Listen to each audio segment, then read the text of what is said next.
प्यारे दोस्तों, कक्षा 10वीं विषय इतिहास अध्याय 1 यूरोप में राष्ट्रवाद का उदय एनसीईआरटी आधारित एमसीक्यू क्विज पार्ट 7 में आपका स्वागत है। जितना अभ्यास करेंगे सफलता आपके उतने करीब आएगी। आइए यह ज्ञानवर्धक क्विज प्रारंभ करते हैं। आज का पहला प्रश्न आपके सामने है।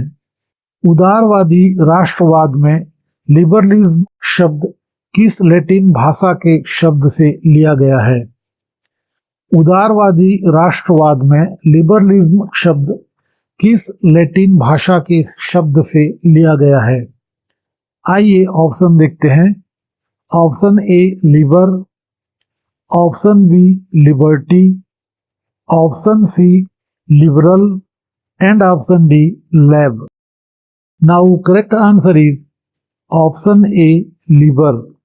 लिबरलिज्म शब्द लैटिन शब्द लिबर से लिया गया है, जिसका मतलब है स्वतंत्र या आजाद। समय के साथ यह शब्द व्यक्तिगत स्वतंत्रता पर आधारित दार्शनिक विचार को दर्शाने लगा। इसलिए लिबरलिज्म की जड़ें लैटिन के स्वतंत्रता और व्यक्तिगत स्वायत्तता के विचारों में मिलती है। Now next question. लैटिन भाषा में लिबर का क्या अर्थ होता है? लैटिन भाषा में लिबर का क्या अर्थ होता है? आइए ऑप्शन देखते हैं। ऑप्शन ए गुलाम, ऑप्शन बी आजाद या मुक्त, ऑप्शन सी अमीर एंड ऑप्शन डी सैनिक। Now correct answer is option B आजाद या मुक्त। लैटिन भाषा में लिबर के मुख्य रूप से दो अलग अलग अर्थ होते हैं। पहला अर्थ है स्वतंत्र या मुक्त, जिससे लिबर्टी और लिबरल शब्द बने हैं, और दूसरा अर्थ पुस्तक होता है, जिससे लाइब्रेरी शब्द बना है। Now next question. मेटरनिख ने किसे हमारी सामाजिक व्यवस्था का सबसे खतरनाक दुश्मन कहा था? मेटरनिख ने किसे हमारी सामाजिक व्यवस्था का सबसे खतरनाक दुश्मन कहा था? आइए ऑप्शन देखते हैं। Option A Napoleon Bonaparte, option B Giuseppe Mazzini, option C Count Camillo de Cavour and option D Otto von Bismarck. Now correct answer is option B Giuseppe Mazzini. Austria के चांसलर ड्यूक मेटरनिख ने इतालवी क्रांतिकारी ग्यूसेपे मैसिनी को हमारी सामाजिक व्यवस्था का सबसे खतरनाक दुश्मन कहा था, क्योंकि मैसिनी राजाओं के शासन और राजशाही व्यवस्था के कट्टर विरोधी थे। उनका विचार था कि देश एक स्वतंत्र और लोकतांत्रिक गणराज्य होना चाहिए। Now next question. फ्रांसीसी क्रांति के समय फ्रांस में किस प्रकार की शासन व्यवस्था थी? फ्रांसीसी क्रांति के समय फ्रांस में किस प्रकार की शासन व्यवस्था थी? आइए ऑप्शन देखते हैं। ऑप्शन ए सीमित राजतंत्र, ऑप्शन बी पूर्ण निरंकुश राजतंत्र, ऑप्शन सी लोकतंत्र एंड ऑप्शन डी सैनिक तानाशाही। Now correct answer is option B पूर्ण निरंकुश राजतंत्र। फ्रांसीसी क्रांति 1789 के समय फ्रांस में निरंकुश राजतंत्र की शासन व्यवस्था थी, जिसका नेतृत्व बुर्बो राजवंश के राजा लुई 16वें कर रहे थे। राजा का यह मानना था कि उसे शासन करने का अधिकार ईश्वर से मिला है, इसलिए वह जनता या किसी संसद के प्रति जवाबदेह नहीं था। Now next question. वियना संधि 1815 के तहत बेल्जियम को किस देश के साथ मिला दिया गया था? वियना संधि 1815 के तहत बेल्जियम को किस देश के साथ मिला दिया गया था? आइए ऑप्शन देखते हैं। ऑप्शन ए नीदरलैंड्स साम्राज्य के साथ, ऑप्शन बी प्रूशिया के साथ, ऑप्शन सी ऑस्ट्रिया के साथ एंड ऑप्शन डी रूस के साथ। Now correct answer is option A Netherlands साम्राज्य के साथ। 1815 के वियना संधि के तहत बेल्जियम को नीदरलैंड के साथ मिला दिया गया था, जिससे उत्तर में किंगडम ऑफ नीदरलैंड की स्थापना हुई, जिसका मुख्य उद्देश्य फ्रांस के विस्तार को रोकना और यूरोप में शक्ति संतुलन स्थापित करना था। प्यारे दोस्तों, हमारा लक्ष्य है कि आपको सरल भाषा में प्रामाणिक, त्रुटि रहित और परीक्षा में संभावित प्रश्नोत्तर एक ही स्थान पर मिलें, जिससे आप कम समय में ज्यादा अभ्यास कर सकें। हम सामग्री को आसानी से समझने और याद रखने योग्य बनाने पर ध्यान केंद्रित करते हैं। बोर्ड परीक्षा की बेहतर और प्रभावी तैयारी के लिए असित क्विज अकादमी को सब्सक्राइब करें, क्योंकि यह आपको महत्वपूर्ण प्रश्नों के माध्यम से उत्कृष्ट परिणाम प्राप्त करने में मदद करता है। क्विज में अंत तक बने रहिए, आगे और भी महत्वपूर्ण प्रश्न आने वाले हैं। आइए अगले महत्वपूर्ण सवाल की ओर चलते हैं। नाउ नेक्स्ट क्वेश्चन, जुलाई क्रांति कब हुई थी? जुलाई क्रांति कब हुई थी? आइए ऑप्शन देखते हैं।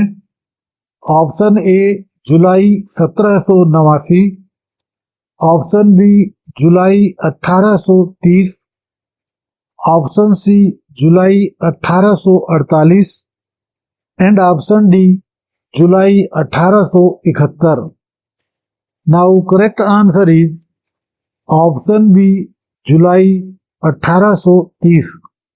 जुलाई क्रांति 26 से 29 जुलाई 1830 के बीच फ्रांस में हुई थी, जिसका मुख्य कारण राजा चार्ल्स दशम द्वारा लगाए गए कड़े प्रतिबंधात्मक आदेश, प्रेस की स्वतंत्रता पर रोक और संसद को भंग करना था। जनता में राजा की निरंकुश नीतियों के खिलाफ भारी गुस्सा था। नाउ नेक्स्ट क्वेश्चन, 1830 की जुलाई क्रांति की चिंगारी सबसे पहले कहां भड़की थी? 1830 की जुलाई क्रांति की चिंगारी सबसे पहले कहां भड़की थी? आइए ऑप्शन देखते हैं। Option A Brussels, option B Paris, option C London and option D Berlin. Now correct answer is option B Paris. राजा चार्ल्स दशम द्वारा प्रेस की स्वतंत्रता पर रोक लगाने और संसद को भंग करने के कारण 1830 की जुलाई क्रांति की चिंगारी सबसे पहले फ्रांस की राजधानी पेरिस में भड़की थी। नाउ नेक्स्ट क्वेश्चन, जुलाई क्रांति के प्रभाव से कौन सा देश United kingdom of the Netherlands से अलग हो गया? जुलाई क्रांति के प्रभाव से कौन सा देश United kingdom of the Netherlands से अलग हो गया? आइए ऑप्शन देखते हैं। Option A Belgium, option B Poland, option C यूनान and option D Scotland. Now correct answer is option A Belgium. France की जुलाई 1830 की क्रांति ने यूरोप के अन्य हिस्सों में राष्ट्रवादी और उदारवादी भावनाओं को भड़काया, जिससे ब्रुसेल्स में एक भयंकर विद्रोह शुरू हुआ। इस सफल विद्रोह के परिणाम स्वरूप नीदरलैंड की दक्षिणी प्रांत अलग हो गए और एक स्वतंत्र बेल्जियम राष्ट्र का उदय हुआ। Now next question, the godfather of Greek independence के नाम से प्रसिद्ध अंग्रेज कवि कौन थे? The godfather of Greek independence के नाम से प्रसिद्ध अंग्रेज कवि कौन थे? आइए ऑप्शन देखते हैं। Option A Lord Byron, option B William Wordsworth, option C John Keats and option D Victor Hugo. Now correct answer is option A Lord Byron. The godfather of Greek independence के रूप में प्रसिद्ध अंग्रेज कवि Lord Byron थे। उन्होंने Greek स्वतंत्रता संग्राम में सक्रिय रूप से भाग लिया और अपना जीवन समर्पित कर दिया। ग्रीस में उन्हें एक राष्ट्रीय नायक और महान उद्धारकर्ता माना जाता है। Now next question, Vienna Congress 1815 में मुख्य रूप से किन 4 यूरोपीय शक्तियों ने भाग लिया था? वियना कांग्रेस 1815 में मुख्य रूप से किन 4 यूरोपीय शक्तियों ने भाग लिया था? आइए ऑप्शन देखते हैं। ऑप्शन ए ब्रिटेन, रूस, रूसिया और Austria, option B France, Italy, Spain और तुर्की, option C America, Britain, France और रूस and option D Germany, Austria, Italy और Japan. Now correct answer is option A Britain, रूस, रूसिया और ऑस्ट्रिया। वियना कांग्रेस 1815 में मुख्य रूप से ऑस्ट्रिया, ब्रिटेन, प्रूसिया और रूस ने भाग लिया था। इन चारों देशों ने मिलकर एक गठबंधन बनाया था जिसने नेपोलियन बोनापार्ट को पराजित किया था। प्यारे दोस्तों, जो आज पढ़ रहा है वही कल आगे बढ़ेगा। खुद पर भरोसा रखिए, आप कर सकते हैं। रुकिए मत, लगातार अभ्यास ही सफलता की कुंजी है। इस सीरीज का अगला भाग 8 जल्द ही आने वाला है, जिसमें बहुत मेहनत से तैयार किए गए महत्वपूर्ण प्रश्नों का समावेश है। यह भाग पिछले भागों की तरह ही उपयोगी और ज्ञानवर्धक होने वाला है। जरूर देखिए और अपनी तैयारी को मजबूत बनाइए। कम समय में अधिक अभ्यास और सफलता के लिए चैनल असित क्विज अकादमी को सब्सक्राइब कीजिए। यह एमसीक्यू क्विज पसंद आया हो तो लाइक जरूर करें और दोस्तों के साथ शेयर करना न भूलें। कमेंट में जरूर बताइए कि 10 में से आपके कितने उत्तर सही हुए। अगले भाग में फिर मिलेंगे, तब तक पढ़ते रहिए, सीखते रहिए। शुक्रिया दोस्तों, जय हिंद।